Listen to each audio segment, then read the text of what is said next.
आदरणीय उमेंद्र जी, आपका स्वागत है। जी धन्यवाद। आज का जो विषय है वो है जीरो बजट प्राकृतिक खेती की चुनौतियां। क्या उसमें चुनौतियां आ रही हैं और क्या संभावनाएं बन रही, इसी पर एक चर्चा है, क्योंकि यहाँ पे बहुत सारे लोग हैं जो शुरू तो करना चाहते हैं या उन्होंने प्रयास भी किया है, लेकिन कहीं किसी पॉइंट पर जाके वो अटक गए हैं, फंस गए हैं। तो इसी पर हम लोग आज चर्चा करेंगे और आपके अनुभवों का और अन्य साथी के अनुभवों का लाभ उठाएंगे। तो उमेंद्र जी, समय हो चुका है। मैं आपसे आग्रह करूंगा कि इस चर्चा की शुरुआत करें और अन्य साथी जुड़ते रहेंगे। रिकॉर्डिंग चालू हो चुकी है। आदरणीय उमेंद्र जी, उमेंद्र जी कृषि वैज्ञानिक रहे और उन्होंने 35 साल देश के अनेक जगहों पर कृषि क्षेत्र में अनुसंधान किए, कार्य किए और भारत को कृषि क्षेत्र में मजबूत बनाने के लिए काम किया है। तो आदरणीय जी, उमेंद्र जी बताएं, ये कैसे होगा जीरो जी बजट प्राकृतिक खेती। जी अभिषेक जी, धन्यवाद और सभी साथियों को मेरा नमस्कार। दरअसल जो जीरो बजट बेस खेती का टॉपिक आपने रखा है आज का, ये बिल्कुल अवधारणा को पुराने उस पर ले जाता है। निकली अभी है और निकली इसलिए है कि खेती बहुत महंगी हो गई है। फर्टिलाइजर और पेस्टिसाइड और बीज तीन उसके मुख्य घटक हैं, चौथा उसका इरिगेशन है। और फिर बाद में ओवरहेड चार्जेस तो बहुत सारे हैं, उसका ट्रांसपोर्टेशन, लाना ले जाना, मार्केटिंग, ये सारा किसान को बियर करना होता है। तो फिर कुछ लोगों ने इसका बिल्कुल उल्टा चलना शुरू किया कि हम कितना कर रहे हैं। और इसी की मूल अवधारणा में भावना ये भी थी कि हम जो केमिकल बेस्ड खेती कर रहे हैं, क्या उससे बचा जा सकता है, और बचा जा सकता है तो कैसे बचा जा सकता है। वहीं से ये धीरे धीरे आइडियाज निकले हैं। और मैं आपको बताऊं, अपने सभी साथियों को बताना चाहूं कि ये आइडियाज लोगों ने, जो कुछ इनोवेटिव करने वाले लोग होते हैं, हट करके करने वाले लोग होते हैं, उन्होंने पहल की है इसमें। यूनिवर्सिटीज ने, कॉलेजेस ने और रिसर्च फार्म और गवर्नमेंट के जितने ऑर्गेनाइजेशन है, वो इसमें पीछे से चले कि अच्छा ये एक नए आइडियाज आ रहे हैं। अब कर रहे हैं, बराबर कर रहे हैं। मैं जितने लोगों के संपर्क में हूँ, वहां भी इस पर एक्सपेरिमेंट किए जा रहे हैं। तो पहले मैं मोटी मोटी आउटलाइन देना चाहूँ तो उसमें ये है कि जो भी खर्चे के आइटम है, क्या उनका कोई सब्स्टिट्यूट है। तो बीज का सबसे पहले लेते हैं कि भाई फार्मर जाकर के अच्छी हाइब्रिड वैरायटी का, अच्छी उन्नत वैरायटी का बीज मार्केट से लेके आए। तो जीरो बजट खेती वाले कंसेप्ट में कि नहीं, कहीं से बीज मत लाइए, अपने जो इंडिजिनस बीज हैं, अपने देसी बीज हैं, वो उनमें कोई कमी नहीं है। उन्हीं को अच्छा साफ शुद्ध रख करके अपना वर्ष भर के लिए संभाल के रखें, ताकि उनमें कोई घुन वगैरह, कीड़ा वगैरह ना लगा हो, खराब ना हुए हो। तो हम उन्हीं को क्यों नहीं बोएं। जो कॉलेज में पढ़ाई में बताया जाता है अभी भी, वो ये है कि जो हमारी इंडिजिनस वेराइटीज हैं, वो इंसेक्ट और पेस्ट के लिए, खासतौर से पेस्ट्स के लिए, बीमारियों के लिए थोड़ी सी वो रेजिस्टेंस होती हैं, हार्ड होती हैं, आसानी से बीमारियां उन पर नहीं लगती हैं। तो ये लोकल वैरायटी के बीज का ये लाभ है। और फिर उसके और खासतौर से स्वाद में, जो लोग थोड़े से टेस्ट को प्रीफर करते हैं, तो देसी चीजों के उसमें, तो उनको स्वाद में भी थोड़ा सा अच्छा लगता है क्वांटिटी की बजाय। तो यहाँ से बात आई कि भाई हम अपना जो है बीज अपना ही रखें। तो अपना बीज रख लिया, ठीक है। उसके बाद अगला प्रैक्टिस आती है खेत की तैयारी करने के लिए। तो जीरो बजट बजट में कोशिश की जाती है कि मिनिमम टिलेज टिलेज की जाए। सॉइल का जो टेक्सचर है, सॉइल का जो स्ट्रक्चर है, उसको डिस्टर्ब ना किया जाए मिनिमम प्लॉइंग से। जबकि इसका उल्टा जो पढ़ाया जाता है, उसमें अच्छी पैदा लेने के लिए दो मिट्टी पलट हल से बुआई जुताई की जाए, फिर चार जुताई वैसे की जाए। तब उसमें ये था कि भाई मिट्टी को अच्छे से पल्वराइज कर लिया जाए, इतना पल्वराइज कर दिया जाए कि उसके अंदर रूट्स का एक अच्छा नेटवर्क डेवलप हो जाए। तो इस भावना से ये उसमें प्रैक्टिस थी, जो रिकमेंड है। और अभी भी कॉलेज में, स्कूलों में बच्चों को पढ़ाई जाती है, और यही लिख करके बच्चे अपना नंबर लेते हैं। लेकिन इसका उल्टा भी अब सही होने लगा है कि ज्यादा प्लोइंग करने से उसका एक तो टेक्सचर डिस्टर्ब हो रहा है, न्यूट्रिएंट्स भी ब्लीच कर रहे हैं, और किसान पर अननेसेसरी लागत बढ़ रही है। तो इसके उल्टी दिशा में चलने पर यह है कि अगर हम वीड्स का कंट्रोल कर लेते हैं तो फिर हमें उसमें ज्यादा प्लोइंग की कोई आवश्यकता नहीं है। मेरे साथी जो इस ग्रुप में जुड़े हैं वो यदि इस प्रैक्टिस को कर रहे होंगे तो इस क्वेश्चन का सामना वो करेंगे कि हम प्लॉइंग करें या ना करें। तो मेरी उनको व्यक्तिगत सलाह होगी कि वीड्स के कंट्रोल तक उनको इतनी प्लॉइंग उसमें कर लेनी चाहिए, वरना तो वीड्स जो है वो बहुत तेजी से हमारी मेन क्रॉप को जो है दबा लेंगे, ढक लेंगे, उसकी पैदावार को घटा देंगे। इसके बाद आता है तैयारी में फर्टिलाइजर्स का, न्यूट्रिएंट्स मैनेजमेंट, जो मैंने पिछले भी अपने एक लेक्चर में दूसरे ढंग से कहा था। कभी किसी पर्टिकुलर क्रॉप को इतने क्विंटल अगर पैदा देनी है तो उसको इतने न्यूट्रिएंट्स की आवश्यकता होगी होगी। यहाँ वो बात, वो धारणा मन में ही नहीं है।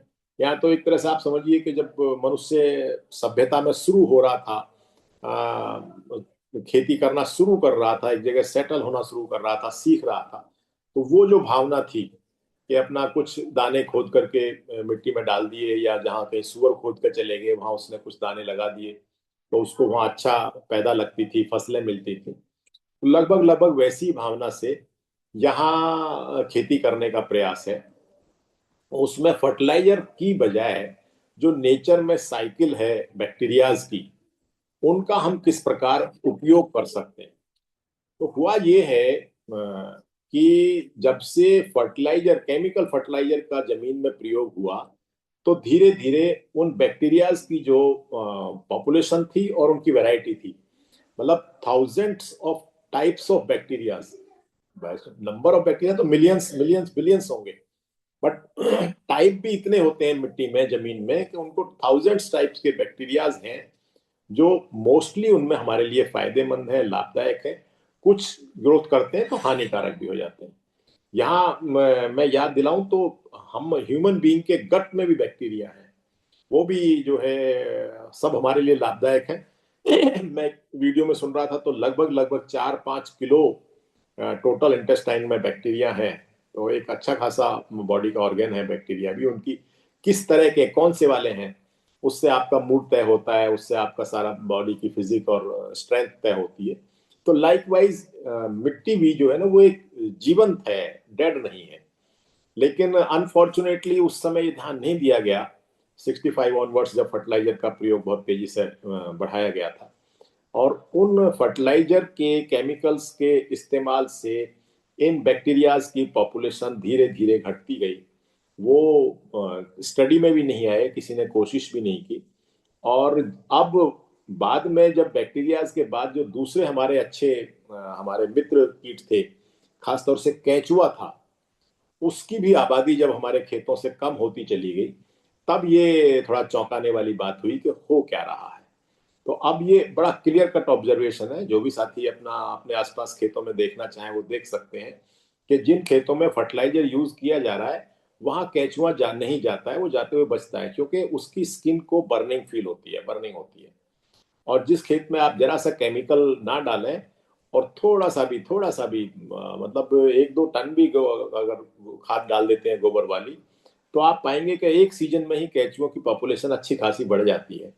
और जीरो फार्मिंग में बिल्कुल माना जाता है कि जो सॉइल के टिलेज का काम है, जो उसको हल्का सा पल्वराइज करने का काम है, वो हमारे ये केंचुए और ये मिट्टी में नेचुरल करते रहते हैं। ये मिट्टी को इतना चेंज कर देते हैं, डिस्टर्ब कर लेते हैं कि उसमें हमारे रूट्स का अच्छा खासा नेटवर्क डेवलप हो सकता है, और न्यूट्रिएंट्स भी वो आराम से ले सकती हैं। अब ये करने के लिए इसमें जीवामृत बड़ा कॉमन है, और मैं मानता हूं कि हमारे इस ग्रुप के तो मोस्टली साथी जानते ही हैं।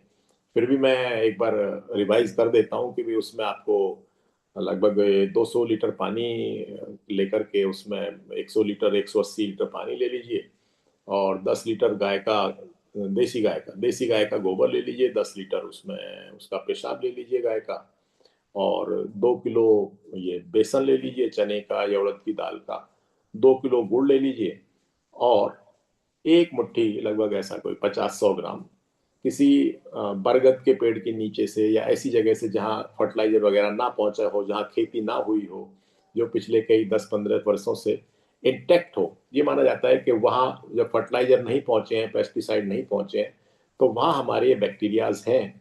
वहां से अगर हम एक मुट्ठी भी मिट्टी ला करके लगभग आधा किलो मिट्टी ला करके इसमें डाल लेते हैं। तो ये फिर शुरू करते हैं। अब इसमें जो ज्यादा कोशिश कर रहे हैं इस फील्ड के लोग, वो कहते हैं कि अगर कृष्ण पक्ष में करना है तो पंचमी को शुरू करिए, और शुक्ल पक्ष में करना है तो आप एकादशी को शुरू करिए, मतलब ड्रम में पानी डालिए, घोलिए। तो वो उसमें अपने दूसरे ग्रह नक्षत्रों का प्रभाव, असर और ये सब देख रहे हैं, थोड़ा अच्छा मिलता है। और बेसिक आइडिया है कि भाई इसमें हम अपना वो बैक्टीरियाज की पॉपुलेशन को बढ़ाते हैं। गुड़ सबसे पहले उसमें मदद करता है, फिर वो जो आपका बेसन है उसको खा करके बैक्टीरिया तेजी से बढ़ते हैं, और गोबर और वो पेशाब, तीनों चीज हेल्प करती है बाद वाली जो है।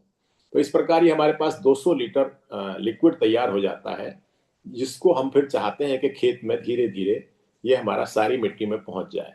तो मोस्टली पानी के सहारे ही आप इसको पहुंचा सकते हैं, कि सभी सभी जगह, सभी क्यारी में हर जगह पहुंच जाता है। तो ये बैक्टीरियाज पहुंच गए, पानी तो दिखता है लेकिन बेसिकली हमने बैक्टीरियाज पहुंचा दिए मिट्टी में जाकर के। फिर वो अपनी पॉपुलेशन बढ़ाना चाहते हैं तो वो एनवायरनमेंट से बहुत सारे न्यूट्रिएंट्स लेकर के मिट्टी में फिक्स करते हैं। उससे रूट की बढ़वार तेजी से होती है, और जब रूट की बढ़वार तेजी से होती है तो पौधा भी अच्छे से ग्रो करता है।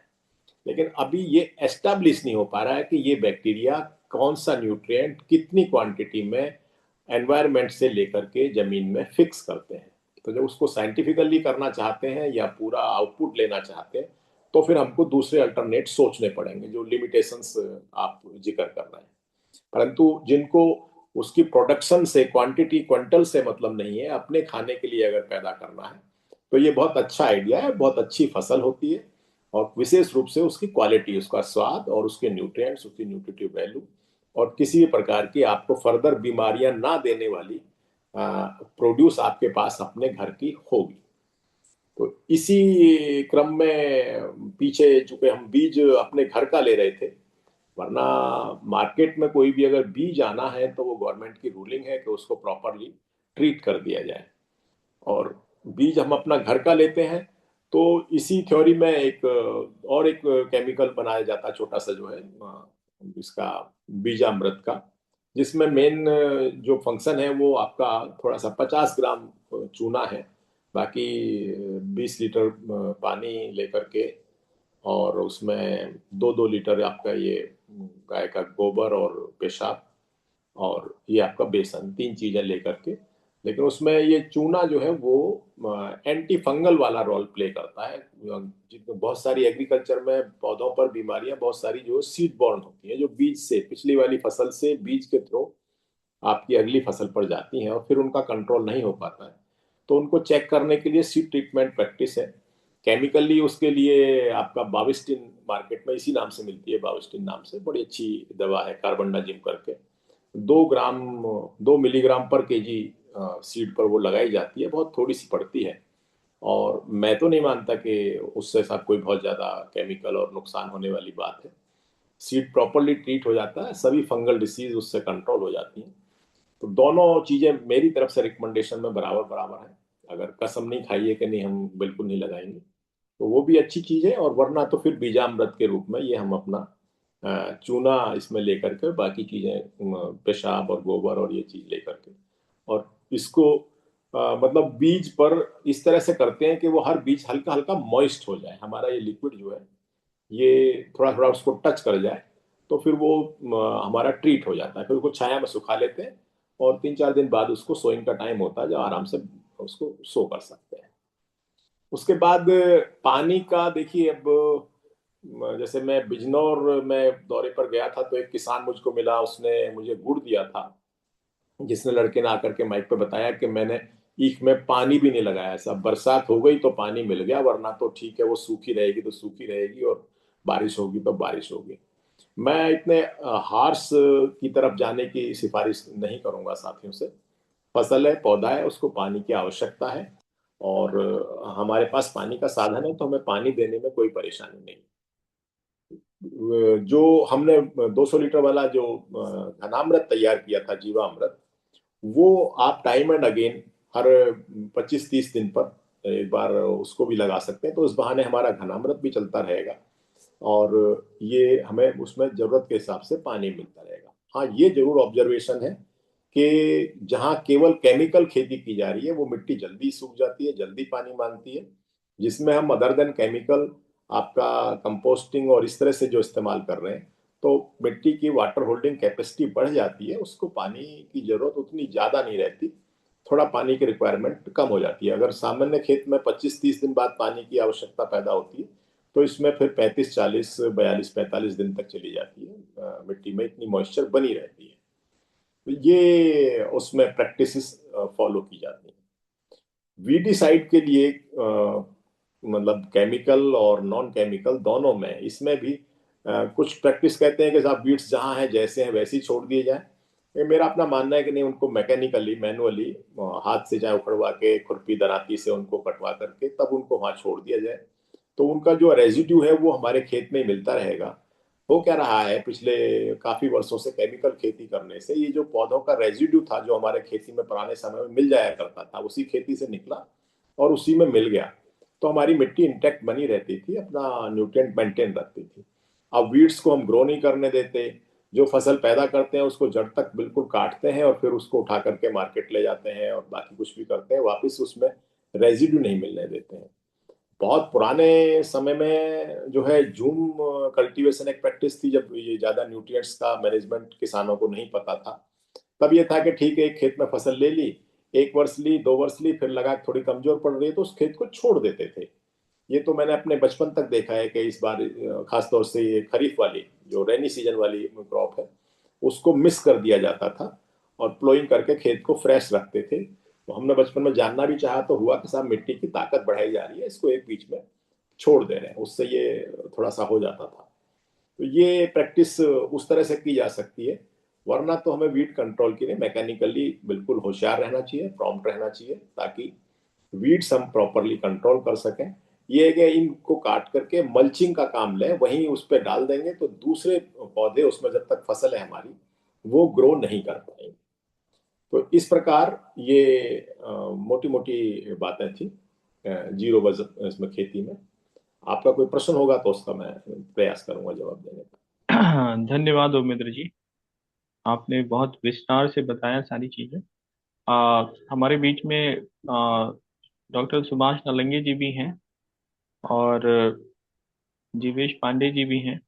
मैं आग्रह करूंगा डॉक्टर सुभाष नलंगे जी से, जो ये विषय है ना जीरो बजट खेती, तो इसको कोऑपरेटिव के माध्यम से क्या प्रमोट किया जा सकता है, और ये जो इसके चैलेंजेस हैं अभी के वर्तमान के, इनको एड्रेस किस तरह से किया जा सकता है या नहीं हो सकता है, और उसका अल्टरनेटिव केवल और केवल केमिकल और जो मॉडर्न सोल्यूशन ही है। डॉक्टर सुभाष नलंगे जी।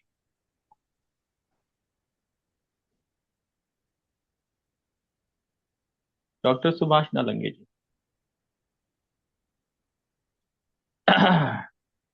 आपको आवाज आ रही है सुभाष जी? कल्याण आनंद दाता जी। नेचुरल फार्मिंग में जो ये सोल्यूशन है और जो अभी चैलेंजेस हैं उसके बारे में कुछ विचार रखेंगे, या कोई प्रश्न है आपका जो उमेंद्र जी ने अभी वक्तव्य दिया? महेंद्र राजपूत जी, चतर सिंह जी, स्वीट केन ऑर्गेनिक। नमस्कार जी सभी को। हम नमस्कार। दो 2019 से ऑलरेडी नेचुरल फार्मिंग कर रहा हूँ, सुभाष पालेकर जी की, और उसमें गन्ना भी बोता हूँ। और 2019 में जो गन्ना बोया था तो डिस्टेंस चेंज करने के लिए उसको 2024 में निकाला, और जून 2024 में जो अभी गन्ना बोया है वो आगे तक जब 8-10 साल तक निकलेगा नहीं। अभी भी मेरी 15-16 महीने की फसल है, और मैं नेचुरल फार्मिंग के तरीके से वैल्यू एडिशन के लिए गन्ने के जूस के ऊपर, मतलब हम जो गन्ना का जो जो गन्ना निकालते हैं, जो फसल निकालते हैं, उसको निकाल के सीधा मार्केट में बेच देते हैं। या गन्ना को मान लो या किसी फैक्ट्री में, शुगर केन फैक्ट्री में डाल देते हैं। तो मैं गन्ने के जूस से चुस्की या कुल्फी बनाता हूँ, गन्ने के जूस से हर्बल टी बनाता हूँ। उसमें ना गुड़ ना शक्कर, ना चाय पत्ती, ना पानी, ना दूध।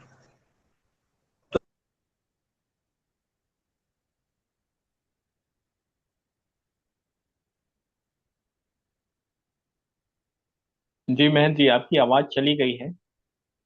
कुछ दिक्कत है आपके मोटरसाइकिल नेट। पर सेल करता हूँ।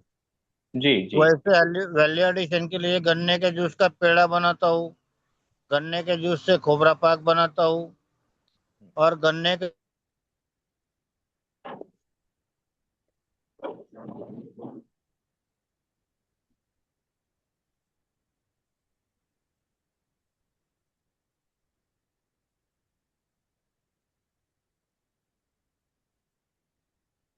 महेंद्र जी वाक्य की कुछ नेटवर्क दिक्कत है। जी महेंद्र जी। जी जी। जी तो तो ये आपने गन बनाकर मैं पार्ट टाइम सेल करता हूँ, वैल्यू जी एडिशन के तौर पे। महेंद्र जी, आप का निवास कहाँ पर है? मैं महाराष्ट्र से हूँ। मेरा थालनेर करके गांव है, तिरपुर तहसील, डिस्ट्रिक्ट धुलिया, अच्छा। महाराष्ट्र। त्रिपुर। अच्छा, धुलिया से हैं आप, हाँ? जी जी। धुलिया, धुलिया दो। जिला से। अच्छा। तो ये जो काम कर रहे हैं, आपको इसमें जी किसी हाँ, तरह की सरकारी सहायता या कोऑपरेटिव के जी माध्यम से जी कुछ नहीं, कर रहे हैं? नहीं कोई सहायता नहीं। वो या तो मैं अकेला कर रहा हूँ ये वैल्यू एडिशन पे काम। तो अकेला ही सुबह खेती का काम करता हूँ, और बाद में पार्ट टाइम दोपहर से 3 बजे के बाद बाइक पे कुछ चीजें और चाय रख के मार्केट में हम्म चाय वाला जैसा घूमता है वैसे घूम के हर जगह हम्म ऑफिस, सेल, दुकान, दफ्तर जा। हम्म। बहुत बढ़िया।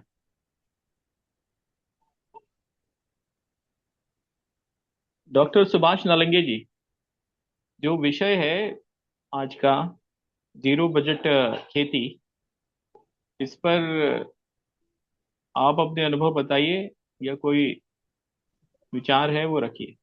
जी मेरा नेट अभी खत्म हो रहा है, इसलिए बात नहीं कर पा रहा हूँ। जी जी जी, आप अब ये चैट थोड़ा बॉक्स में अपना नंबर डाल प्रॉब्लम आ रहा दीजिए। है। हाँ जी। महेंद्र जी, चैट बॉक्स में अपना नंबर डाल दीजिए ताकि हम लोग जी संपर्क करें। जी, 1 मिनट डालता हूँ। जी। हाँ।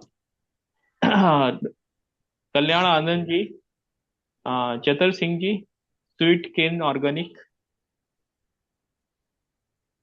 आपके कोई प्रश्न, कोई विचार, कोई अनुभव जीरो बजट फार्मिंग पे और उसकी समस्याओं और उसकी संभावनाओं पर? बोला सूर्यकांत जी। सूर्यकांत जी, ललित पंत जी, राजेंद्र जी, चतर सिंह जी। नमस्कार। हाँ, नमस्कार। मैं अभी अभी जुड़ा हूँ सर, अगर कुछ टॉपिक का पता लगे तो मैं कुछ कह सकूँ। ये जीरो बजट प्राकृतिक खेती की बात हो रही है। उसमें जो संभावनाएं हैं, जो समस्याएं हैं, उन पे बात हो रही है। आप कुछ अगर इसमें विचार या कोई अनुभव बताना चाहते हैं तो बता सकते हैं, कोई प्रश्न है तो पूछ सकते हैं। हमारे बीच में उमेंद्र जी हैं, वो आपके प्रश्न का उत्तर देंगे सर अभी। प्रश्न में उन्होंने इसी पे। जी। जी जी राजेंद्र। जी, मेरे मेरे मन।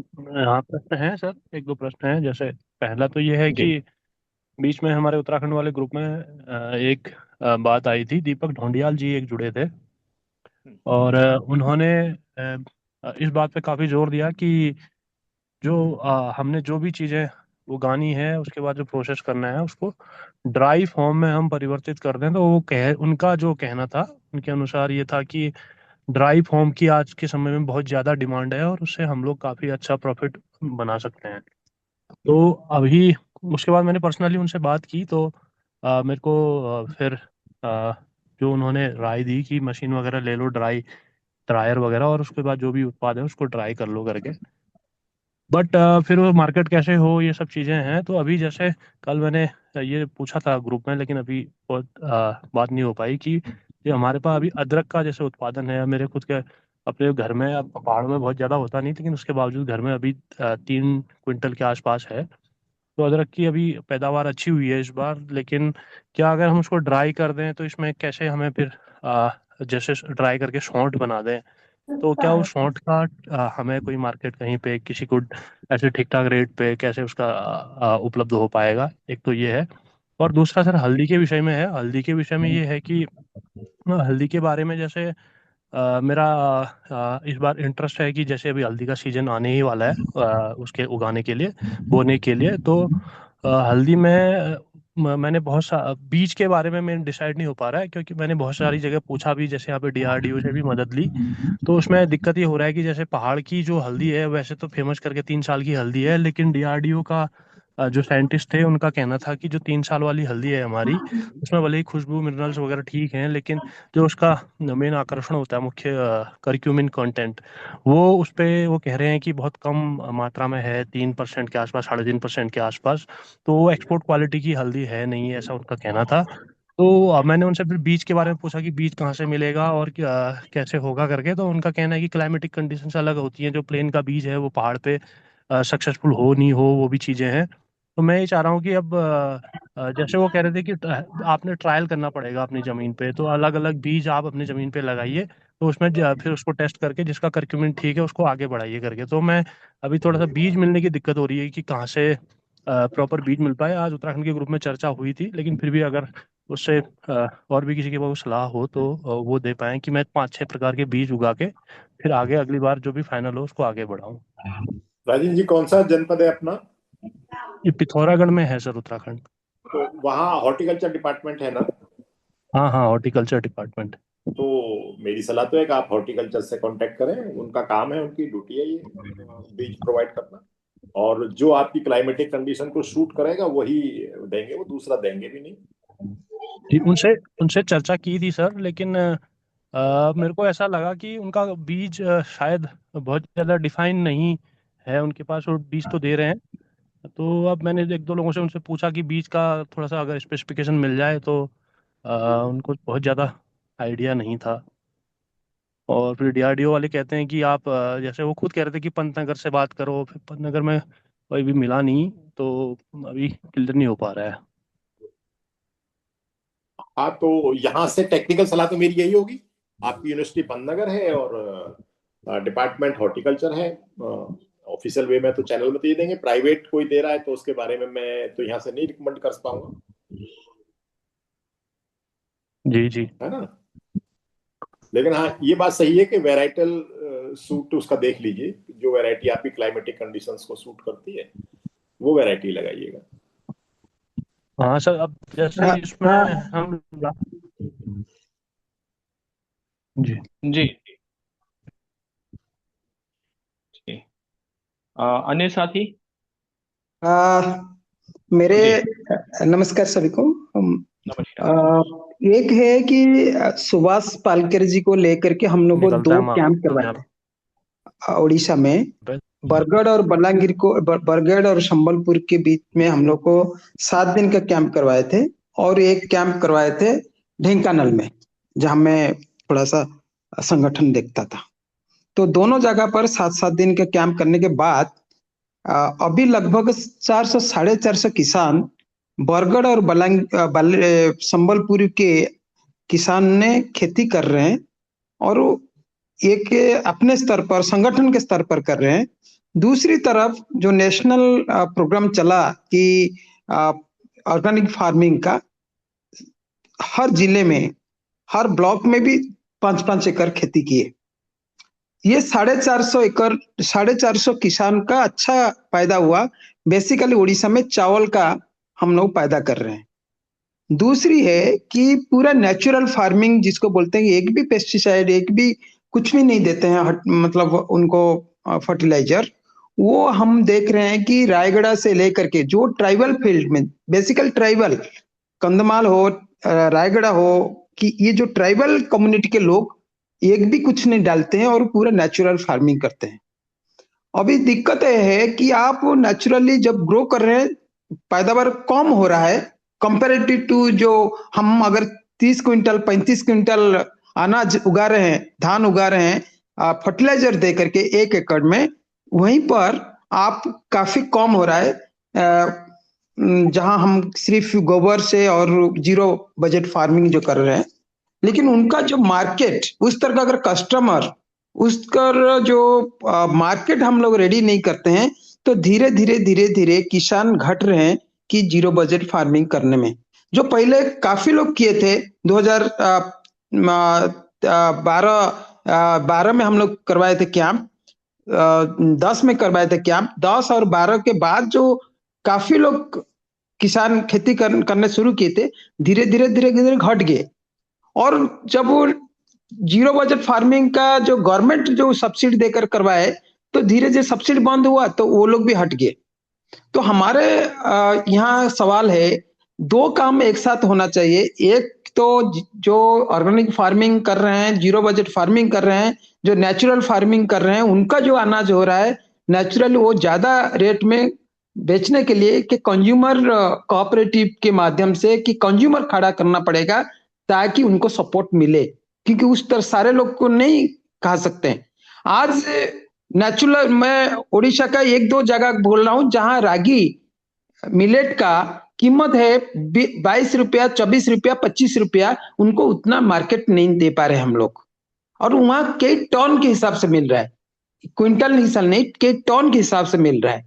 तो हमारे एक ही रिक्वेस्ट है, अगर हम इस तरह का फार्मिंग करने के लिए सपोर्ट दे रहे हैं, उनको टेक्निकल सपोर्ट दे रहे हैं, उनको प्रमोट कर रहे हैं, दूसरी तरफ आपको मार्केट पे अवेयरनेस कैंपेन, अवेयरनेस बढ़ रहा है, उनको मार्केट रेडी करना है। उनका मतलब कनेक्शन नहीं हो पा रहा है, सामान जहां मिल रहा है वो मिडिल मैन लेकर के फिर कहीं बाजार में बेच रहे हैं, लेकिन उनको सही कीमत नहीं मिल रहा है। इतना ही मुझे करना। बहुत अच्छा कल्याण जी, आप वर्धा में क्यों नहीं मिले मुझको ये बताइए। आपका नंबर बोलिए।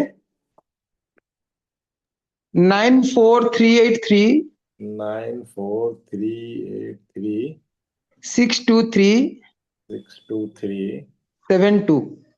72, उड़ीसा से।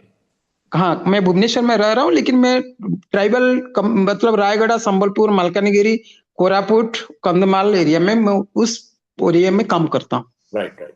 दरअसल आप जब बोल रहे थे तो मुझे वर्धा याद आ रहा था। अभिषेक जी आप एब्सेंट थे, मेरी सारी मन की बात इन्होंने आज रिपीट कर दी है, जो प्राय इस ग्रुप में मैं कहता रहा हूँ और लोगों के विरोध का सामना करता रहा हूँ।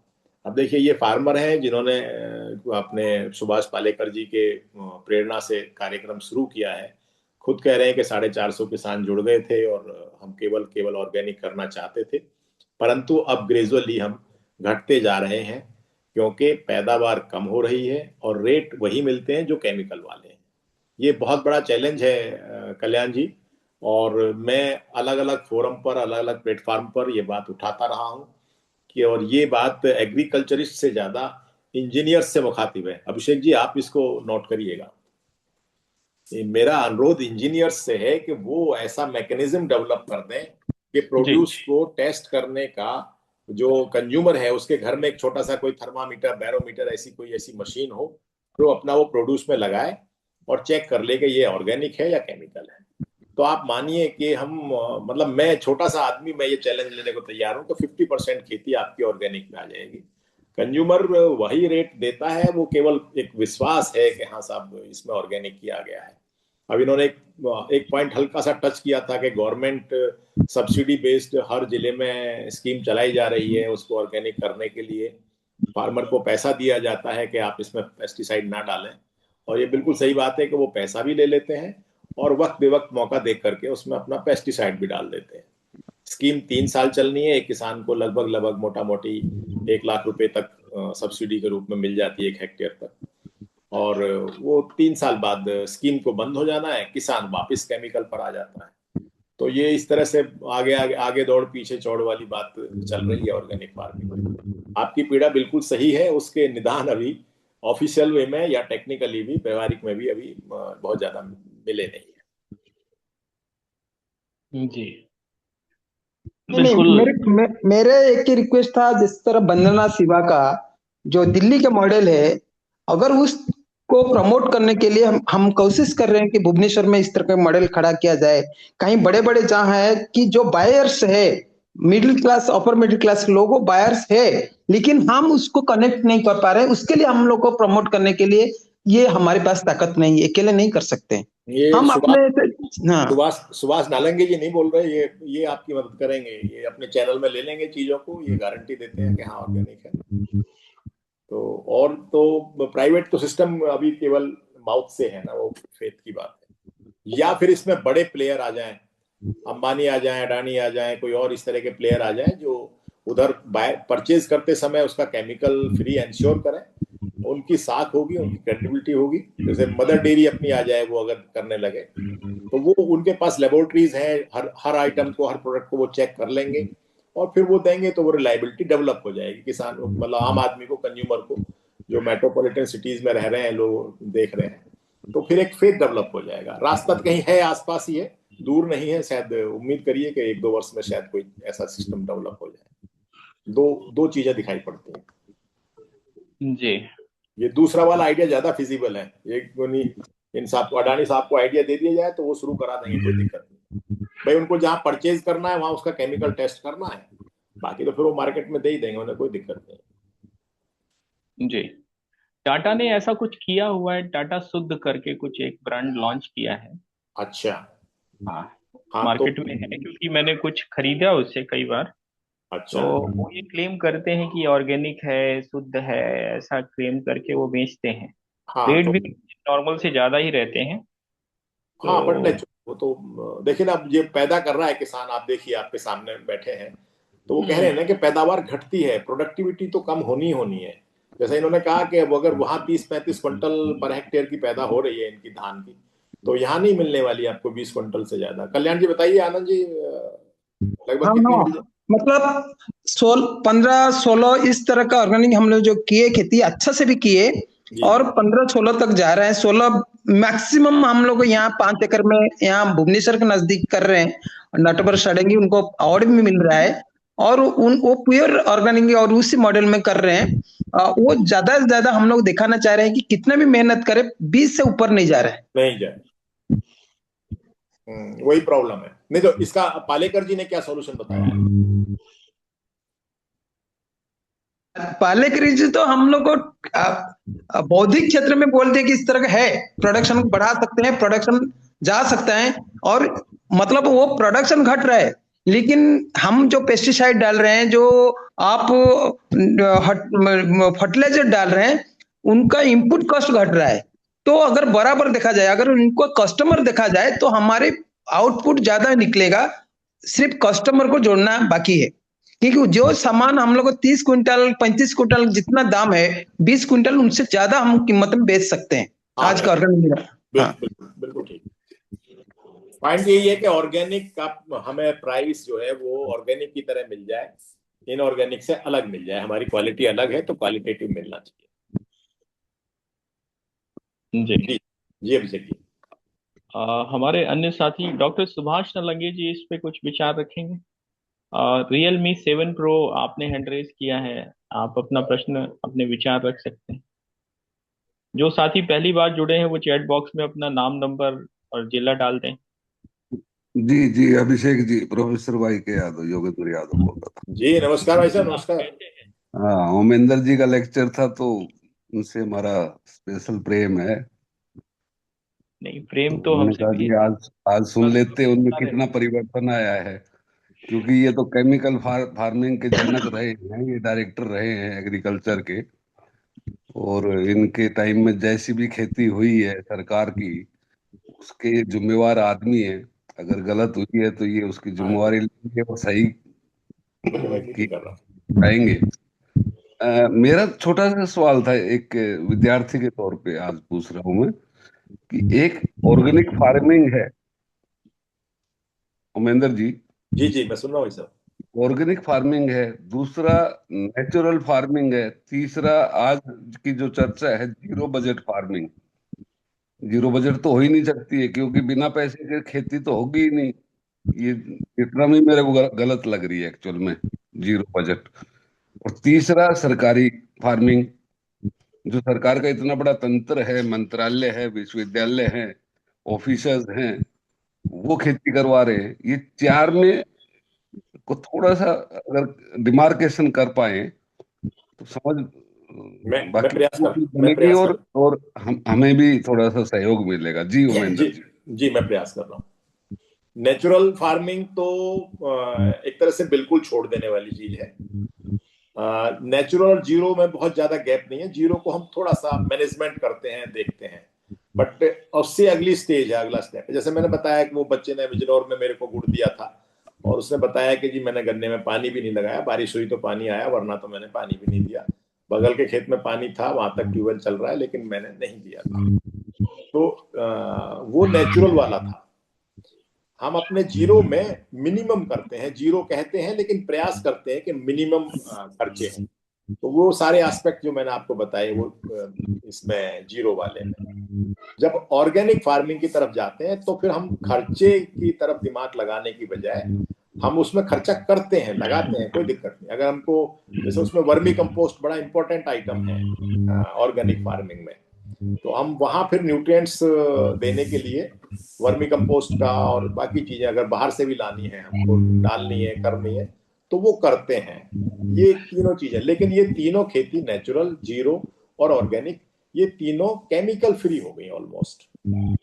और बाकी जो सीखा गया है, और मैंने बताया 65 के बाद जो हिंदुस्तान की खेती जितना तेजी से आगे बढ़ी, वो जरूरी भी था। देश 65 की लड़ाई के समय भूखा था, तो वो एक चैलेंज था, आगे बढ़ना था। वेराइटीज के इम्प्रूवमेंट किए गए, फिर उनकी प्रैक्टिस डेवलप की गई कि कब बोई जाए, कब काटी जाए।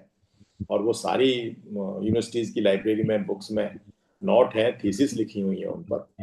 तो वो सारी की सारी जो प्रैक्टिस है, अब वो एक्सट्रीम पर पहुंचते पहुंचते जो कुछ दुष्परिणाम दिखाई पड़ रहे हैं, तो उनको सुधार किए जाने की कोशिश अलग अलग स्तर पर अलग अलग तरीके से की जा रही है।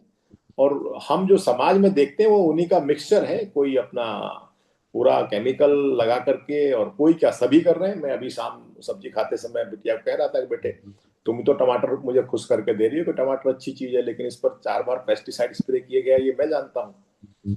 तो मैं अपने पूरे अनुभव और जो मैंने ऑब्जर्व किया है उसके आधार पे कह सकता हूँ कि आप ये सब्जियां, तो खासतौर से ये जो सब्जियां हैं, टमाटर और बैंगन जैसी चीजें, इन पर तो कई बार पेस्टिसाइड स्प्रे किया जाता है। अंगूर पर 4-5 स्प्रे मिनिमम किए जाते हैं, सेब पर 4-5 स्प्रे उसकी लाइफ टाइम में किया जाता है। अब आप, एक छोटा फल है, इतना सा था जब वो छोटा सा सेब का या टमाटर का, तब से उस पर एक स्प्रे हुआ, फिर 25 दिन बाद दूसरा हो गया, फिर 15 दिन बाद तीसरा हो गया। तो वो जो 2, 4, 6 ड्रॉप उस फल पर गिरी, वो उस फल ने धीरे से स्किन ने एब्जॉर्ब कर ली। पत्तियों पर गिरी, उसने एब्जॉर्ब कर ली, वो सिस्टम में चली गई, फोटोसिंथेसिस के थ्रू वो वापस फल में आकर के स्टोर हो गई। तो ये केमिकल्स जो हैं, अब हम जितना खा रहे हैं वो इतने हो जा रहे हैं कि उनको निकालना भी आसान नहीं। तो उसके लिए कोशिश की जा रही है कि भी उनको कैसे कम किया जाए, कंट्रोल किया जाए। केमिकल में भी 2-3 तरह के मार्क हैं। आप अगर किसी, जहाँ ये पौधों की, फसलों की दवाइयाँ मिलती हैं, वहां जाएंगे तो वहां उन पर लेबल लगे हुए हैं। एक पर जो क्रॉस का निशान है प्लस वाला, वो ग्रीन का है, और एक येलोइश ऑरेंज जैसा है, और एक रेड वाला है। तो उनके हैजार्डियसनेस से, उनके पॉइजनस कितना है, इसको ध्यान में रखते हुए उन पर ग्रीन लेवल या रेड लेवल के मार्क दिए गए हैं। कोशिश की जाती है कि ग्रीन लेवल वालों से काम चल जाए या बायो से काम चल जाए, बहुत सारे उसमें भी। तो ये तीनों चारों प्रैक्टिसेस अलग अलग है, इस प्रकार प्रयास किए जा रहे हैं। अब आप देखिए, अब आपने टॉपिक छेड़ दिया है, तो पिछले 1 महीने, 1.5 महीने तक का आप न्यूज़पेपर उठा के देखिए, तो आपको कहीं ना कहीं केवल फर्टिलाइजर लेने के लिए किसानों पर लाठीचार्ज हो रहा है। पूरे हिंदुस्तान की खबरें आ रही हैं, जो है कभी मध्य प्रदेश में हो रहा है, कभी महाराष्ट्र में हो रहा है, या यूपी में तो मैं अक्सर देख रहा हूँ। खूब लॉ एंड ऑर्डर की सिचुएशन बन रही है। डीएम ने बुलाया अधिकारियों को, और ये किया और वो किया। तो यानी कि उसको मिल नहीं रहा है, वो बेचारा सुबह 4 बजे 5 बजे भी जाकर के लाइन में लग रहा है, और तब फर्टिलाइजर ले जाकर के अपने खेत में लगा रहा है। और दूसरी तरफ हम कह रहे हैं कि नहीं, ये बहुत खराब है, नुकसान है, इसको छोड़ना है, बचाना है। तो यानी कि अभी जो स्टैंडर्ड पैकेज ऑफ प्रैक्टिस है, वो अभी इवॉल्व हो रही है, अभी वो डेवलप की जा रही है। कुछ जो किसान है वो छोड़ रहे हैं। ऐसा कोई किसान नहीं था कि यहाँ लाठी खाने की बजाय मैं तो जाके अपना जो है ऑर्गेनिक फार्मिंग कर लेता हूँ, नहीं करता हूँ। धीरे धीरे डेवलप होगा। ये 2-3 चीजें जो किसान की दिक्कत है वो दूर हो जाएंगी, तो किसान भी बढ़ जाएगा। ओमेंदर जी, वो तो मैं समझ गया, बड़ा अच्छा आपने बताया। एक छोटा सा सप्लीमेंट्री है कि 1966 का जो ग्रीन रिवॉल्यूशन है, वो सरकार या देश ने सही किया या गलत किया, इसमें आपका क्या मत है? सही किया, आगे चल के दिशा थोड़ी गलत हो गई। जब कर रहे थे 66 में जब निर्णय था तो बिल्कुल गलत नहीं था। And nobody knows, not only in India, दुनिया में कोई नहीं जानता था कि इसके आगे कोई दुष्परिणाम भी होने। तो ये तो आप कोई भी दवाई खाइए, मेरा एक मित्र था यही सर्विसेज में, पीसीएस में, सर दर्द की वो सैरिडॉन खाता रहा और बाद में पता लगा कि साहब उसकी किडनी फेल हो गई। तो वो तो फिर बाद में पता लगता है, उस समय कोई ऑप्शन नहीं था, कोई चारा नहीं था, और इतना आगे चल के कोई देख नहीं सकता था। कोई सरकार के लिए आपका सुझाव हो आखिरी? अब तो हाइब्रिड चल रही है, सरकार प्रयास कर ही रही है, मैं तो फिर उसी को सपोर्ट करूंगा कि सरकार इसको थोड़ा सा और अच्छे से प्रमोट करे। जो मैं बार बार कह रहा हूँ, वर्धा से कहता आ रहा हूँ कि ऑर्गेनिक फार्मिंग तो करा लेंगे, करने वाले बहुत लोग हैं, बहुत किसान मोटिवेटेड है, वो ऑर्गेनिक करेंगे ही करेंगे, केवल उसके प्रॉपर टेस्ट का तरीका बन जाए। तो बायर भी हैं, मैं मेट्रोपॉलिटन सिटीज में जाता रहता हूँ, नोएडा आता जाता हूँ, दिल्ली में लोगों से मिलता हूँ, लोग जस्ट डबल पेमेंट दे करके सब्जी लेने को तैयार है। मैंने अपनी आंखों से देखा है, उसी दुकान पर खड़े खड़े वो दुगने रेट में भी लेते हैं, क्योंकि सभी ऑर्गेनिक है। तो उसका एक महेंद्र जी, प्रॉपर, वर्धा में तो हम लोगों को एक्सेप्ट ही नहीं किया था इन्होंने। अब majority of the people they rejected us. अब पता नहीं वो वर्धा वाले तो इस ग्रुप में इस समय कितने लोग हैं। नहीं, अभिषेक जी का धन्यवाद, इन्होंने बहुत सिलेक्टिव और बहुत मेहनत की है, और मैं दिल से साथ हूँ। मैं थोड़ा सा और बिजी हो गया था अपने प्रोफेशनल और ग्लोबल एक्टिविटीज में। जी, आप सभी का बहुत बहुत धन्यवाद, और आपका नाम देख के आज मैंने ज्वाइन किया। थैंक और यू मैंने सर। त्यागी को भी बोला था कि भैया ज्वाइन कर लो, सुन लो हमारे ओमेंद्र जी को। बहुत बहुत धन्यवाद ओमेंद्र जी, और थैंक यू, अभिषेक जी का भी बहुत बहुत धन्यवाद। कंटिन्यू थैंक करो यू। धन्यवाद जी योगेंद्र जी। जी। धन्यवाद योगेंद्र जी। अ, अभी ललित जी का कोई प्रश्न है? ललित पंत जी। जी नमस्कार नमस्कार। मैं ये चाह रहा एक ये जानकारी चाहता था कि जो हम लोग खेती का काम कर रहे हैं और हॉर्टिकल्चर की विभाग की बात आ रही थी, तो ये बड़ा गैप हॉर्टिकल्चर और या सरकारी डिपार्टमेंटों के बीच में गैप ये आ जाता है कि जो बीज हमें मिलता है और किसान को जो जरूरत जिस समय होती है उसमें बड़ा गैप रहता है। पहाड़ के परिप्रेक्ष्य में मैं कह रहा हूँ। तो सामान्यतया किसानों को बाजार से ही बीज खरीदना पड़ता है, और जो सरकार की ओर से जो मिलता है उसके परिणाम उतने अच्छे नहीं आ पाते हैं जितने किसान को जरूरत होती है। खासतौर से किसान जिस तरीके से आजकल काफी वैज्ञानिक तरीके से किसान भी आगे बढ़ रहे हैं, तो इस गैप को भरने के लिए हमें बीज बीज जो हमें मिल रहे हैं उसकी कोई जो क्वालिटी है वो बिल्कुल ठीक मिले, इसके लिए कि किस तरह पे काम हो रहा हो, कैसी जानकारी मिल सकती हो तो वो भी आप शेयर करिएगा। इसी क्योंकि इसीलिए वैसे तो तो जी जी, कहिए कहिए ललित जी। क्योंकि इस गैप को भरने में थोड़ी सी हमें परेशानी क्या आ रही है कि जब हम पहाड़ के परिप्रेक्ष्य में बात करते हैं तो एक दो दो तीन तीन चार चार किलोमीटर की एरिया में एक ही बीज सही ढंग से रिजल्ट नहीं दे पाता है। और उसके लिए हमें बार बार जैसे हम लोग देखते हैं डीआरडीओ ने यहाँ पर काम किया था, तो डीआरडीओ के अंदर जो टमाटर पैदा किए गए थे वो एक पेड़ पे 20-20 30-30 किलो बीज हो जाते थे। और एक बार मैं वहां से ले आया 15-20 एक पेड़ टमाटर के, और घर में उसमें एक भी दाना नहीं लग पाया। अरे क्योंकि जिन परिस्थितियों में वे टमाटर पैदा किए जाते हैं, जिन जो जो चीज़ें उनको दी जाती हैं, सामान्य स्थितियों में वो चीज़ें नहीं हो पाती हैं। तो मैंने तो वहाँ के साइंटिस्टों को भी कहा था कि आप जब वहाँ पैदा करते हैं तो आप उसको उसमें 10 ही काश्तकारों को छांटिए, और जो आपके वहाँ पैदा हो रहा है, जो बाहर पैदा हो रहा है, उसमें ये तालमेल बना के चलेंगे तो किसान को क्या परेशानी हो रही है और साइंटिस्ट किस रूप में पैदा कर रहे हैं, इसका एक अच्छा मॉडल डेवलप हो जाएगा। क्योंकि वो पॉली हाउस में भी डेवलप करते हैं और वहाँ पर अलग अलग प्रकार की मिनरल्स देते हैं, और वो बाहर किसान कर नहीं पाता है सामान्यतया। और हमारे वहाँ तो खाद का उपयोग बहुत कम ही होता है, लगभग लगभग पहाड़ में गोबर और जो जनरल है वही यूज होता है, गोबर के अलावा ज़्यादा यूज होता नहीं है। तो इस गैप को भरने के लिए कुछ सुझाव आप देंगे तो अच्छा रहेगा। नहीं ललित जी, मैं तो आपसे पहले इस जानना चाहूंगा, जिस पर कह रहे हैं वही पौधे आप लाए और उन पर नहीं लगा, तो जी जी वहां जी। क्या अलग प्रैक्टिस की जा रही थी जिनमें 15-20 किलो आपको एक टमाटर एक पेड़ पर फल मिल रहे थे? एक्चुअली क्या है, जैसे उन्होंने दिखाया, हम तो वहाँ देखने गए थे ना, तो ये पॉली हाउस पे वो लोग अलग अलग समय में दवाइयाँ अलग अलग तरीके से डालते हैं, है ना। हम लोग पॉली हाउस से निकाल के लाए, हम जमीन में जब बाहर लगाते हैं ओपन में, उतनी देख रेख नहीं हो पाती है। तो कुछ तो कारण रहे होंगे जो नहीं आया, क्योंकि मैं बाद में मजाक भी कर रहा था, उनसे घर वाले गाली दे रहे थे कहाँ से उठा ले आया ऐसे पेड़ करके। तो नहीं क्या कारण देखिए, होगा ये तो नहीं मालूम। नहीं देखिए, लेकिन ये मेरा जो एग्रीकल्चर ज्ञान है जी वो बिल्कुल ना आने की परमिशन नहीं दे रहा मुझे। अब अगर वहां 15 किलो आए, आपके यहाँ 5 किलो आए, 2 किलो आए, 1 किलो आए, फल तो आना चाहिए। देखो वो कुदरत है, नेचर है, पौधा बिल्कुल अपने अंतिम क्षण तक अपनी ग्रोथ बढ़ाना चाहेगा। उतने नहीं देगा, कम देगा, लेकिन अब पता देना नहीं चाहिए। ये क्या समस्या ही नहीं आई है। तो मैंने बहुत प्लेटफॉर्म में चर्चा भी की इस बात की, और वो भी इस बात को मानते हैं कि कुछ प्रॉब्लम रहती है, इतनी नहीं रहती है। लेकिन ये मेरा अपना व्यक्तिगत अनुभव है कि हमने पेड़ लाए, लगा दिए और बिल्कुल भी देख रेख नहीं कर पाए, ऐसा कुछ हो सकता है। कौन सा महीना था? तो ये तो ज्यादा जान के मैं रूटीन की बात बता रहा हूँ, ऐसे ध्यान नहीं है कौन था क्या था। लेकिन डीआरडीओ हमारे पड़ोस में ही है, तो हम वहां से कुछ ना कुछ फल जाते हैं तो ले आते हैं। 10-10 रुपए के पेड़ मिल रहे हैं तो वो लोग जी बांटते भी रहते हैं प्रयोग के लिए। जी। बहुत सस्ता बीज और उपलब्ध कराते थे पहले, आजकल थोड़ा उन्होंने चेंज किया है। अलग अलग समय में डीआरडीओ यहाँ पर अलग अलग प्रयोग करते रहता है। हाँ, तो फिर तो तो जो दूसरा आप राजनीतिक एजेंडा लेकर चल रहे हैं कि ये वर्तमान सरकार है, यही तो सुधारना है। तो इनको तो जब आप पॉलिटिकली नहीं, एजेंडा सरकार का ऐसा कुछ नहीं है, सरकार वाला एजेंडा नहीं है। मेरा कहने का मतलब है कि कुछ कम्युनिकेशन गैप ऐसा रहता है कि जैसे हमारे वहाँ आपको पता नहीं बताल वाला सिस्टम रहता है कि 15 जून तक ये बो देना है, इतने तारीख तक ये कर देना है।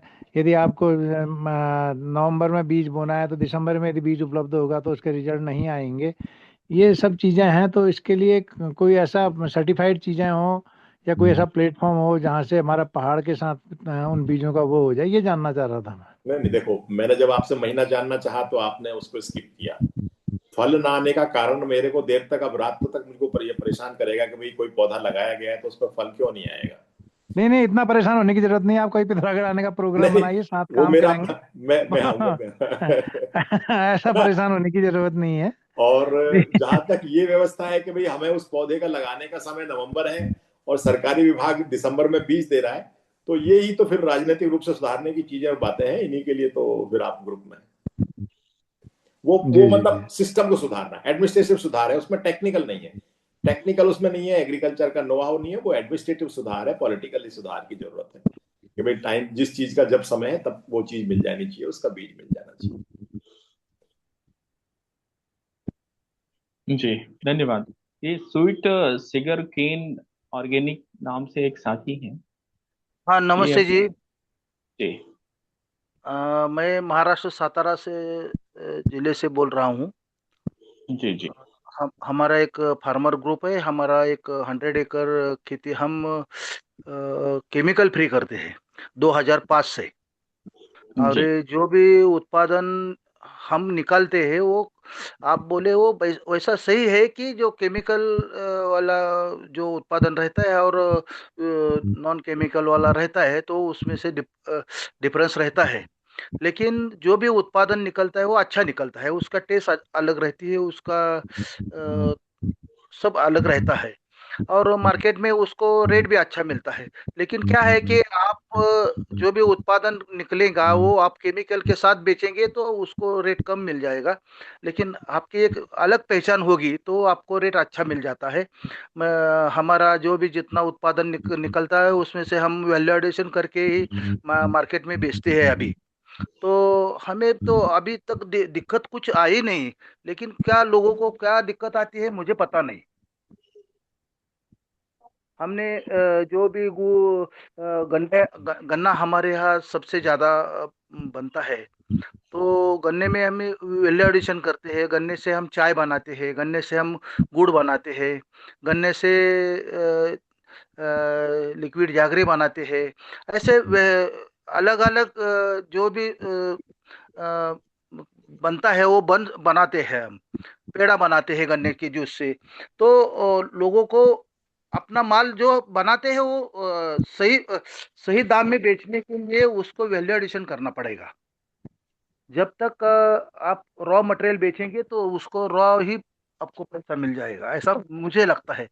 मेरा कोई गलत होगा तो भी मैं सॉरी बोलता हूँ। लेकिन फार्मर को पहले आपको अपडेट होना चाहिए। जी, बिल्कुल हाँ। सच बात है। मेरा जो गुड़ बनता है वो 400 रुपये केजी बिकता है।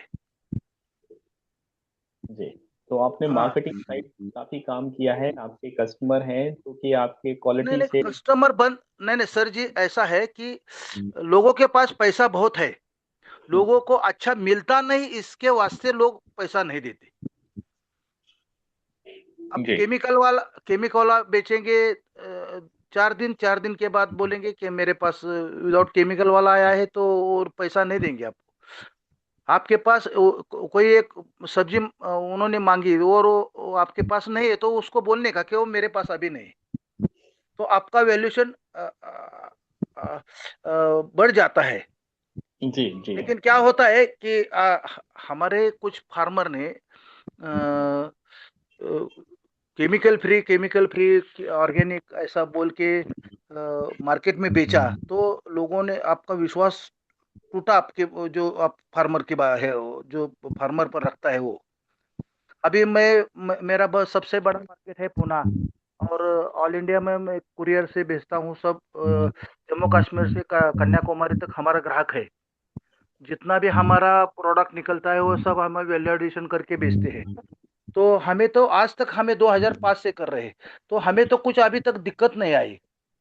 तो सभी फार्मर ने मेरी विनती है सब फार्मर को कि अपना जो भी माल निकलता है वो कम निकलेगा तो भी चलेगा, लेकिन उसको वैल्यू एडिशन करेगा तो उसको 10% ज्यादा पैसा मिल सकता है, ये भी बराबर है। जी। हाँ ये जो आपने अनुभव बताया, ये कई जगह से कई सफल फार्मर जो इसी पैटर्न पे काम करते हैं, वो सभी का लगभग। आपके प्रोडक्ट क्या क्या हैं ये बता रहे हैं जो सतारा से? एक तो गन्ना हो गया। गन्ना है हमारे तो स्वीट केन ऑर्गेनिक नाम से हम हमारा ब्रांड बना है फार्मर का, और हम 40 प्रोडक्ट मार्केट में अभी तो लाए हैं, और 40 भी बहुत अच्छे चल रहे हैं। अभी मुझे ब्रिटेन का भी एक बहुत बड़ा ऑर्डर मिल गया है चाय का। हमारा जो चाय है वो क्यूब में बनता है, रेडी टू, वो एक क्यूब डालेंगे और 2 कप चाय बनता है। उसमें से कोई गुड़ नहीं डालना पड़ता, शक्कर नहीं डालनी पड़ती, दूध नहीं डालना पड़ता। नहीं, आपकी खेती किस किस चीज की है, गन्ने की और? नहीं, हम क्या करते हैं, जो हमारा 10 फार्मर का 100 एकड़ जमीन है, तो उसको जितना भी हम बेचते हैं, जैसे कि हमको गेहूं लगता है, तो गेहूं कितना लगता है हमको एक साल में, एक 5 एकड़ लगता है, तो 5 एकड़ ही बनाएंगे। अ, जिस जिस चीज की जरूरत पड़ती है वही उतना ही बनाते हैं और ज्यादा रेट में बिकते हैं। तो जी ठीक है, वो आपने फेथ डेवलप किया हुआ है अपना, आपका अपना। हाँ, और हमारे फार्मर का सभी का एक अलग सिस्टम रखा है हमने। 10 फार्मर एक साथ काम करते हैं। किसी ने लकड़ी से गहना से तेल बनाया, तो दूसरा कोई चाय बनाएगा, तीसरा कोई गुड़ बनाएगा, तीसरा चौथा कोई और दलिया बनाएगा। ऐसा हमारा अलग अलग अलग प्रोडक्ट बनाते हैं, अलग अलग फार्मर, और वो सभी का एक सिस्टम, एक ब्रांड में मार्केटिंग करने का एक अलग आदमी की पहचान बना दी है उसकी, वो मार्केटिंग देखता है। तो प्रॉफिट कैसे शेयर करते हैं? प्रॉफिट सभी जो भी जितना एकड़ जमीन है, उस एकड़ पर ते वो जितना भी मुनाफा होगा वो सभी को समान देते हैं। नहीं, किसी ने सरसों लगाया, किसी ने गन्ना लगाया है। हाँ, वो तो स्वीट केन ऑर्गेनिक ने बनाने के लिए बोला है ना, तो अच्छा, सब आपने जमीन जमीन, सबकी मान ली है वो? हाँ सबकी है हो। अब निर्णय ये कर लिया कि जमीन सभी की है उस पे? हाँ, जमीन किसी की भी हो, लेकिन जितना आपका जो एकड़ जमीन है, पर उसके एकड़ हिसाब से। जमीन पर जितना मुनाफा हुआ वो सभी को समान दे दिया जाता है। ठीक। तो लैंड ही जो है वो एक तरह का कंट्रीब्यूशन है, शेयर कैपिटल आप समझ कैपिटल, सकते हाँ, शेयर कैपिटल है वो उनकी। हैं। जी, बहुत बढ़िया मॉडल है आपका। आपका नाम क्या है? नाम तो बताया नहीं आपने। मेरा सूर्यकांत अड़सुड़ नाम है, मैं मार्केटिंग देखता हूँ। मेरा जी, मार्केटिंग का काम मेरा है। आपका नाम 2000। क्या है कांत जी? नाम हेलो, नाम क्या बताया नाम सर? सूर्यकांत। सूर्यकांत अड़सुड़। और एड्रेस भी बताओ ना। एड्रेस मैं सातारा जिले में फलटन तालुका है। हाँ, अ, मेरा फलटन कौन सा गांव? फलटन। नहीं, प्रॉपर फलटन के आसपास होगा ना? फलटन वडजल। वडजल। हाँ, ओके। जिसको भी हमारे चाय की टेस्ट लेनी है, उन्होंने मेरा नंबर पर कॉल कर दिया या आपका एड्रेस भेज दिया तो मैं आपको सैंपल भेज सकता हूँ। नंबर बताइए, नंबर। मेरा चैट बॉक्स में डाल दिया है, अभी फिर से डालता हूँ। ठीक है, ठीक है, अच्छी बात है। डाल दीजिए। हाँ, बहुत और बढ़िया। जो भी सैंपल आएगा वो मेरा फ्री सैंपल आता है। आपको अच्छा लगा तो ऑर्डर कर दीजिए। अभी 24 और 25 2 दिन के लिए हमारा कार्यक्रम हो रहा है अल्या नगर में। हाँ, ये राळेगंज सिटी, अहिल्यानगर। 2 दिन के कार्यक्रम हो रहा है, तो हाँ, उधर सारे जितने भी आप जैसे विशेषज्ञ और सफल फार्मर हैं वो भी आ रहे हैं वहां तो पर। उसका एड्रेस भेज दिया तो तो नहीं, एड्रेस क्या है? राळेगंज सिटी जो है ना, अन्ना हजारे का। जी हाँ, हाँ, हाँ, वही। उसके ऑफिस और स्कूल में ये कार्यक्रम है, और वो हाँ, 23 और 24 25 ऐसा 3 दिन है। 23 को आने वाले हैं सब, 24 25 को है। तो उस टाइम भेज दिया तो सबको मालूम हो जाएगा। मेरे ख्याल से 20 25 लोग होंगे वहाँ शायद। जी जी। हाँ, नहीं नहीं, मेरा मतलब क्या था कि आप जितने भी आप मेंबर है, जिसको भी फ्री सैम्पलिंग है हमारा, तो कुरियर भी हम फ्री देते हैं। तो आपने मेरे नंबर पे एक कॉल कर दिया या मैसेज कर दिया, और एड्रेस बता दिया तो मैं आपको फ्री सैम्पलिंग दे सकता हूँ। ठीक है, अरे ठीक है। सूर्यकांत जी, इसके आगे का काम करेंगे हम आपके, जैसे आप मार्केट करते हैं हम आपको मार्केट करेंगे, ठीक है? तो नहीं नहीं, मेरा तो पहला ले क्या है, सैंपल तो क्योंकि लेंगे ही। सर जी ऐसा है कि पहला आपको उसका यूज करने कैसा लगा, जी तो हमें अभिप्राय मिल जाएगा कि वो अच्छा लगा, नहीं लगा अच्छा तो क्यों नहीं अच्छा लगा, क्या अच्छा होना चाहिए, ये भी हमें सुझाव मिलता है ना। बिल्कुल। हाँ, मेरा मतलब यही है कि पहले ग्राहक को मुंह में जाना चाहिए, उसको टेस्ट कैसी लगती है वो पहले बताना चाहिए।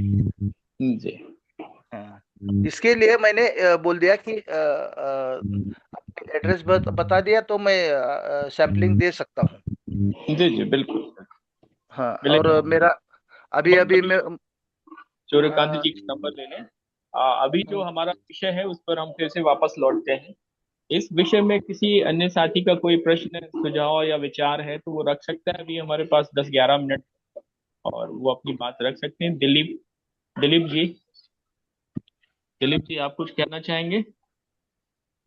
अलका जी, दीपक जी, धनंजय जी, डॉक्टर सुभाष नालंगे जी। मैं डॉक्टर सुभाष नालंगे जी जी को आग्रह आए। जी, जी एक मैं एक जानकारी लेना चाह रहा था। ललित पंत पिथौरागढ़। सूर्यकांत जी, जो आप कुरियर करते हैं वो किस तरीके से रहता है? कुरियर का क्या चार्जेस पड़ता है पर केजी? जितना अंतर रहता है उस पर डिपेंड रहता है उसका। पोस्ट ऑफिस से ही करते हैं या कैसे करते हैं, क्या सिस्टम है? हाँ, जो आउट ऑफ इंडिया जाता है वो पोस्ट ऑफिस से करते हैं, अच्छा और जो भी छोटा पैकेट होगा तो वो पोस्ट से करते हैं, नहीं तो कुरियर से करते हैं। अच्छा, क्योंकि कुछ दालें हम लोग पहाड़ से जब सप्लाई करना चाह रहे थे तो वो काफी महंगी पड़ रही हैं, तब इस कारण मैं कंफर्म करना चाह रहा था। हाँ, हाँ, नहीं, हमारा वेट ज्यादा नहीं रहता ना। अच्छा अच्छा, हाँ, ठीक ठीक ठीक। ठीक है, थैंक यू। जी। अभी जो साथी बोल रहे थे तो अपनी बात रख सकते हैं।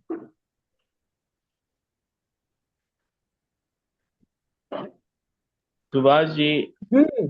मैं आवाज आ रही है साहब? हाँ हाँ, चतर सिंह जी बोलिए। जी, मैं चतर सिंह, गांव रामगढ़, जैसलमेर, राजस्थान से बोल रहा हूँ साहब। हमारे यहाँ सबसे कम बरसात होती है, और हम बरसाती पानी जो बह के आता है जो झील नुमा स्थानों पे रुक जाता है, और हम उसमें फिर गेहूं, चना, सरसों, तारामीरा, मटर, इसकी फसलें, मेथी, धनिया, ये फसलें लेते हैं। और ये बिना सिंचाई की फसलें होती है, ऊपर सिंचाई का कोई पानी नहीं है, वो उस नमी से उत्पादन हो जाता है और ये पूर्णतया जैविक होता है, क्योंकि सिंचाई की व्यवस्था है नहीं, तो पूर्णतः जैविक होता है। और हमारे खरीन के गेहूं की कीमत हमें 5 से 6 हजार रुपए क्विंटल तक यहाँ लोकल लोगों में मिल जाता है। पर चने का उत्पादन हमें होता है, पर चने का पैसा हमको बाजार से उतना नहीं मिलता है। जो बाजार में सिंचित जमीन में जो यूरिया डीएपी कीटनाशक जो छिड़क के पैदावार कर रहे हैं, वही पैदावार हमें चने के उत्पादन से मिलता है।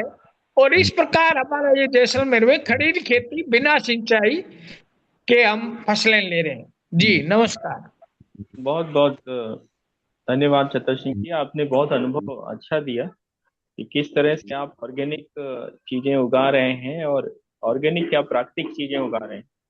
तो इनका जी मार्केट है और इनकी डिमांड भी है। बस कई बार यही जो उमेंद्र जी ने बताया कि चीजों की सही परख न होने से और बाजार में काफी बड़ा नहीं होने से तो ऐसा नहीं मिल पाता। जी तो बहुत अच्छी बात बताई। आप अपना नंबर डाल दीजिए चैट बॉक्स में, मैंने या ऐसे नंबर कोई। डाल दिया साहब। अच्छा, डाल दिया है। तो जी हम लोग आपके संपर्क में रहेंगे, और ये जो आपके काम हैं, जो आपके उत्पाद हैं, इनको कैसे और आगे अन्य लोगों तक पहुंचाया जा सके, उसके लिए हम लोग कोशिश करेंगे, प्रयास करेंगे। जी धन्यवाद सर। अन्य साथी अपना बात रखें। आज ब्रिगेडियर साहब थोड़ा लेट जुड़े। मैं आग्रह करूंगा ब्रिगेडियर साहब और सुभाष अनलंगे जी से कि इस विषय पे कुछ और बात है तो आप रख सकते हैं, विचार रख सकते हैं या प्रश्न कर सकते हैं। ब्रिगेडियर साहब। अभिषेक, मैं मथुरा से आ रहा हूँ और बहुत जी कम आवाज सुनाई देती है, जी जी। तो अभी अभी कुछ नहीं कर सकेंगे। मैं गुरुजी क्या 10 बजे के बाद। बरसाना गए थे? है जी, बरसाना गए थे क्या? बरसाना नहीं, मैं वृंदावन गया था। अच्छा, एक वृंदावन। कोई गौशाला में काम था। अच्छा अच्छा जी, अच्छा अच्छा, बहुत रास्ते बढ़िया। में हूँ। ब्रिगेडियर साहब सबसे ज्यादा ट्रेवल करते हैं। जी जी जी जी डॉक्टर जी सर। सुभाष अनलंगे जी, अन्य कोई साथी ललित त्यागी जी भी आज बहुत दिन बाद जुड़े हैं। तुलसीदास मदास जी, दीपक अग्रवाल जी, किसी को कोई प्रश्न विचार विषय कुछ है, रख सकते हैं। हमारे पास 4 मिनट 6 मिनट है।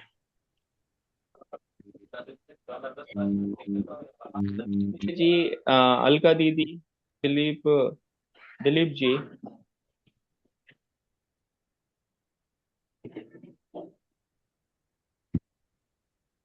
जीवेश पांडे जी, कल्याण दादा, योगेंद्र जी, अन्य कोई साथी। अभिषेक जी, ललित त्यागी जी से कहो कि जो हल्दी वाला है, अभी हल्दी पे चर्चा भी हुई थी, कल्याण जी ने अपना समस्याएं रखी थी, तो थोड़ा हल्दी का कैसे प्रोडक्शन करते, कैसे प्रोसेसिंग मेंटेन कर रहे, थोड़ा सा ललित त्यागी जी अगर बता दे तो बहुत अच्छा रहेगा जी।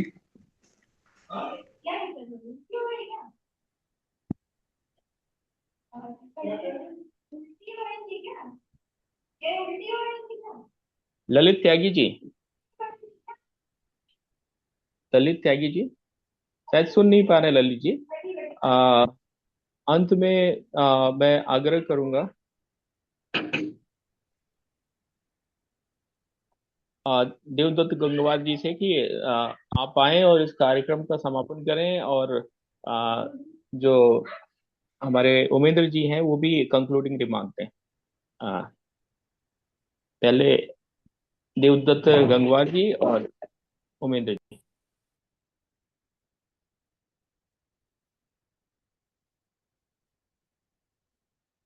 आज के कार्यक्रम में मैं अभी अभी जुड़ा, मैं बहुत लेट आया, अभी अभी जुड़ा हूँ। मैं कार्यक्रम को पूरा सुन भी नहीं पाया था, तब तक आपने मेरे लिए आदेशित कर दिया कि भाई आप इसको मीटिंग को समापन के लिए।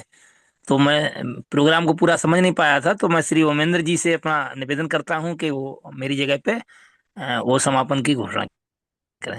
Thank you thank you Gangwar ji, कोई बात नहीं, आपका अधिकार है। बस जीरो बजट में मैं पॉइंट्स अगर दोबारा रिपीट नहीं करूंगा, ऐसे पॉइंट पर है जहां किसान भी करना चाहते हैं और उपभोक्ता लेना चाहते हैं, बीच में एक विश्वास डेवलप होने की या ऐसा चैनल डेवलप होने की जो विश्वास दे सकता है, उसकी प्रत्याशा है। और अलग अलग क्षेत्रों में अलग अलग प्रकार से लोग कार्य कर रहे हैं। पैदावार घटेगी, वो पूरी साइंस को एकदम आप फेल नहीं कह सकते, प्रोडक्शन घटेगा, तो हमको हाइब्रिड मॉडल रखना पड़ेगा। कुछ लोग पैदा भी केमिकल बेस करेंगे, कुछ लोग खाएंगे भी केमिकल बेस, कोई दिक्कत नहीं है, और कुछ लोगों को केमिकल फ्री चाहिएगा, और कुछ मीडियोकर टाइप के वो अपना कभी केमिकल वाला ले लिया और कभी फ्री केमिकल वाला खा लिया।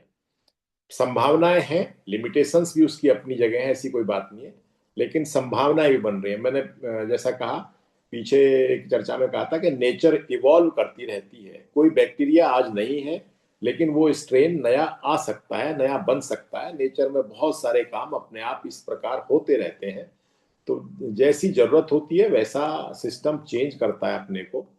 तो इस प्रकार बैक्टीरियाज आ रहे हैं, उन पर भी रिसर्च हो रही है, जो हमको केमिकल्स का कम से कम इस्तेमाल करना पड़े और पौधों को पूरा न्यूट्रिएंट्स मिल जाए और हमारी फसल उतनी ही मिल जाए। तो let us hope for the best. आगे चल के शायद ऐसा ही टर्न लेगा। मुझे इतना ही कहना था। बहुत बहुत धन्यवाद। धन्यवाद उमेंद्र जी, धन्यवाद साथी, सभी को शुभ रात्रि। कार्यक्रम को हम विराम दे रहे हैं। अगर किसी को और चर्चा करनी, कोई बात रखनी है तो वो अपने मैं उमेंद्र जी से